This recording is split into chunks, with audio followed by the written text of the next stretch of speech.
All right, let's dive into one of the most amazing processes in all of biology, the border patrol that guards every single one of your cells.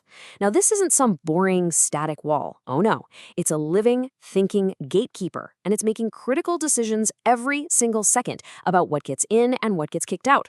So how does it all work? I want you to picture this. Every cell in your body, all 37 trillion of them, is like its own little walled city. And just like any city, it's got to get supplies in and ship its trash out to survive. But how on earth does it do that when it's totally surrounded by a wall? Well, that's the big puzzle we're going to solve today. So, here's our roadmap. We'll kick things off with the basic problem the cell faces.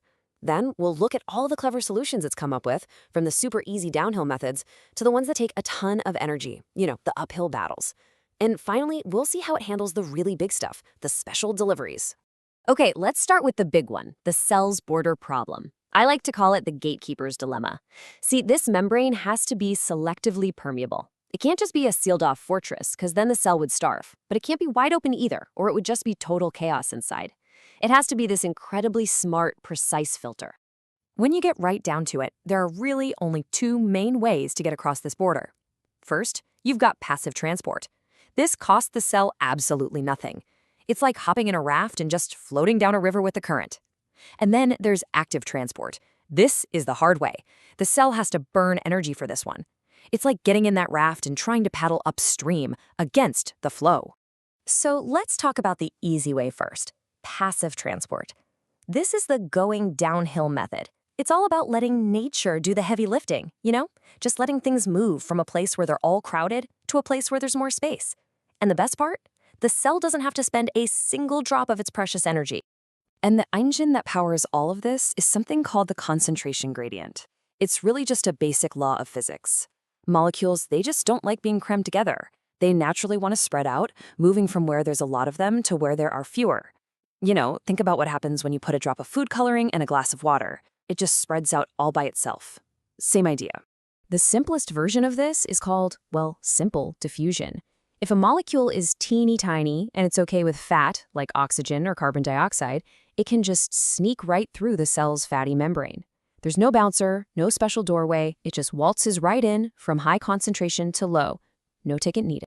But, okay, that's great for the easy stuff. But what about things that can't just slip through? Bigger molecules like sugar or ions that have an electrical charge. For them, they need a special entrance, kind of a VIP pass. And that brings us to facilitated diffusion, where molecules get a helping hand from some specialized proteins. Now, these protein helpers come in two main flavors. First, you've got channel proteins. These are basically just tiny selective tunnels. If you're the right kind of ion, you can just zip right through. Then you have carrier proteins. These are a little more complex, kind of like a revolving door. They grab their specific molecule, physically change their shape, and then just pop it out on the other side.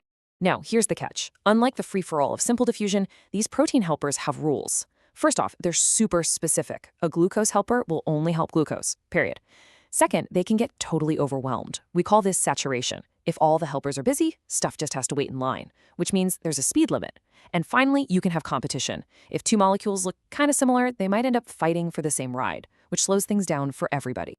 Okay, so far, everything has been pretty chill, right? Just going downhill, following that natural flow. But what happens when a cell needs to stockpile something? What if it needs to pack things in against that natural flow?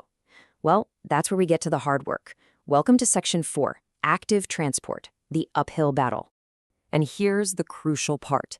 If you want to move something from a place with low concentration to a place that's already packed, you're literally fighting against the laws of physics.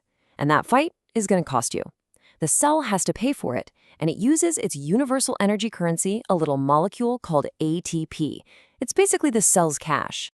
And the undisputed heavyweight champion of active transport is the sodium-potassium pump. I mean, this tiny machine is an absolute legend. It's working nonstop in pretty much every cell in your body. It burns that ATP cache to forcibly kick 3 sodium ions out of the cell for every 2 potassium ions it drags in. This one process is essential for everything. Nerve signals, keeping your cells from swelling up, you name it. And it's not just that one pump. Your cells are packed with these little machines. You've got calcium pumps that are critical for making your muscles contract. You've proton pumps in your stomach that make stomach acid. And hey, you know that medicine you take for heartburn? Yep, it works by shutting these very pumps down. There are even pumps that act like little bouncers, kicking out toxins and drugs to detoxify the cell. So that's all pretty cool. But what if a transport system doesn't have its own little ATP-powered motor? Is there some other way to get the energy to move something uphill? Well, it turns out the cell has an incredibly clever trick up its sleeve. It's called secondary active transport, and it is a brilliant form of piggybacking. Here's how it works. The cell spends energy to pump one thing, like sodium, way uphill, creating a really steep gradient. Then, it opens a gate and lets that sodium rush back downhill. And as it rushes in, a different protein harnesses that energy to drag a second molecule uphill against its gradient. It's a two-for-one deal. And it doesn't matter if they go in the same direction, that's symport, or opposite directions, that's antiport. It's just so efficient. All right, we've handled the small fry, the little molecules and ions. But what if the cell needs to bring in something huge, like a whole protein, or maybe even an entire bacterium? Well, for that, we need our final section, bulk transport, for the real special deliveries. For the really big stuff, the cell uses a totally different game plan. It uses vesicles. Just think of them as little bubbles made out of the same stuff as the cell membrane. To bring something in, that's called endocytosis, the membrane actually wraps around the cargo and pinches off, forming a bubble inside the cell. And to ship something out, exocytosis, a bubble full of cargo merges with the outer membrane and just dumps its contents outside. So let's look a little closer at bringing things in. Endocytosis has three main styles. You've got phagocytosis, which literally means cell eating. This is how your immune cells gobble up nasty bacteria. Then there's panocytosis, or cell drinking, where the cell just gulps down a little drop of the fluid outside to get nutrients. And finally, there's the super selective one, receptor-mediated endocytosis. Here, special receptors on the surface act like a lock, grabbing only their specific VIP target molecule before bringing it inside. And there you have it. That's the whole picture. On one hand, you've got this effortless downhill flow of passive transport, and on the other, the energy-guzzling uphill battle of active transport. The main takeaway is that this border is never still. It is a constant churning river of molecules, a dynamic dance that literally defines the boundary between life and everything else. So, I want to leave you with this thought.